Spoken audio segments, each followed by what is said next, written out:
Nous avons une liaison, oui. Qui est en ligne avec nous? C'est Mansour Kamardine, bonjour. Bonjour. Merci d'être avec nous. Merci d'être avec nous. Nous avons évidemment les pires difficultés à établir des liaisons avec Mayotte. Et vous aussi, vous avez les pires difficultés, j'imagine, même à l'intérieur de l'archipel, pour téléphoner, Mansour. Absolument. Ici, on manque de tout et on est coupé du monde. Pas d'eau, pas d'électricité, pas de nourriture. La famine est présente. Pas de téléphone, il n'y a rien. Voilà, nous sommes totalement coupés du monde et nous manque de tout. Très difficile, situation très difficile, très compliquée. Très compliqué. Alors, il y a l'urgence. D'abord, il y a le bilan qui est très difficile à établir. Mansour Kamardine, on ne sait pas s'il y aura des centaines, des milliers ou peut-être même plus de victimes. Alors, effectivement, personne ne sait, en tout cas officiellement, parce que nous sommes dans une société à culture musulmane et où il n'y a pas encore la culture d'aller toujours déclarer les décès en mairie avant d'enterrer. Donc il y a des gens qui ont été enterrés, je dirais, clandestinement. Mais une chose est certaine, c'est que quand on regarde les dégâts, la dévastation des bidonvilles, on peut très largement imaginer qu'il y a eu beaucoup de victimes. Et ce que je veux dire simplement, c'est que c'est une situation, personne aujourd'hui ne peut dire qu'il ne savait pas, parce que c'est depuis 2018, c'est à la tribune de l'Assemblée que j'avais indiqué, si par malheur un ouragan de type Irma intervenait à Mayotte, ce ne serait pas une dizaine de morts, mais plusieurs dizaines, voire plusieurs centaines de victimes. Et aujourd'hui, nous sommes là, effectivement. Alors, je sais qu'il y a un chiffre, je ne sais pas d'où il sort, mais en tout cas de cause, il circule sur le manteau, je dirais, du gouvernement qui fait état de quelques 60 000 morts. Personnellement, je ne crois pas. 60 000 morts 60 000 morts. C'est ce qui circule. Mais encore une fois, à mon avis, ça n'est documenté pas sérieusement. Mais une chose est certaine, ce ne sont pas les 30 morts qui ont été annoncés par l'administration ou par l'État. Oui, voilà. Il y aura des milliers de victimes, il y a eu des milliers de victimes malheureusement.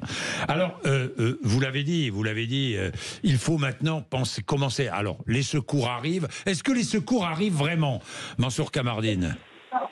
Oui, les secours arrivent, mais vous savez, on est sur une île. Le drame s'est reproduit en territoire, je dirais, européen. Ce serait beaucoup plus simple de mettre tout dans les trains et de faire venir. Là, nous sommes sur une île, il faut des bateaux, il faut des avions. Donc, c'est un peu compliqué, mais ça arrive. Je crois que, y compris même des aides venant de l'international sont annoncées de solidarité. Alors, Emmanuel Macron a validé l'activation de l'état de calamité naturelle exceptionnelle. Il a annoncé que les non-assurés bénéficieront d'une indemnisation. Ils ne sont qu'un peu plus de 10% à être assurés à Mayotte. Et il a promis une loi spéciale pour permettre la reconstruction. Alors, je devais avoir en ligne le maire de Mamoudzou qui alerte, comme vous l'avez fait d'ailleurs, sur la dangerosité des bidonvilles. La double peine, dit-il, serait de les laisser se reconstruire, ces bidonvilles. Surtout pas laisser se reconstruire des bidonvilles, Mansour Kamardine. Malheureusement, vous savez, la France étant ce qu'elle est, c'est-à-dire un pays de droit, et c'est heureux, le président de la République nous a annoncé qu'aujourd'hui, il est démuni, il n'a pas un dispositif qui empêcherait la reconstruction, et cette reconstruction est en route. J'ai peur malheureusement qu'au moment où la loi d'urgence sera votée, les bidonvilles seront déjà reconstruits. Il faudra trouver un dispositif pour éventuellement aller nettoyer ces bidonvilles et inciter fortement les gens à ne plus y revenir. Sinon, effectivement, nous sommes en pleine saison cyclonique. Il y a un cyclone qui est déjà, je crois, une alerte qui est annoncée pour la fin de l'année vers le 30 décembre. Donc, il faut effectivement aller vite. Il faut être ferme pour empêcher ces reconstructions. Voilà, il faut une loi spéciale pour cela, Mansour Kamardine.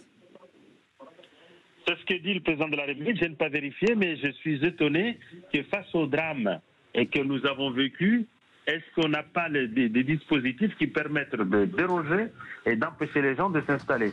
J'ai le sentiment qu'on n'a pas encore pris la mesure de la gravité de la situation, parce qu'à une situation exceptionnelle, des mesures exceptionnelles, des réactions exceptionnelles, et c'est ça ce qui manque, à mon avis, où on ne va pas chipoter sur les doigts alors qu'il s'agit de sauver des vies humaines. Oui, on n'est pas assez ferme, vous dites, Mansour Kamardine. C'est ce qui a dérivé. Je dois le dire, c'est malheureux, mais c'est une réalité. 99% des victimes qui sont arrêtées, ce sont des gens qui ont vécu dans les bidonvilles, c'est-à-dire des gens qui n'étaient pas, a priori, qui ne devaient pas être là, qui étaient dans les bidonvilles, et on continue aujourd'hui encore à louvoyer et à se poser des questions pour savoir comment faire pour assurer la maîtrise de nos frontières. Et aussi longtemps qu'on n'aura pas maîtrisé les frontières, eh bien, je crois qu'on ne sera pas à l'abri des drames comme celui-ci.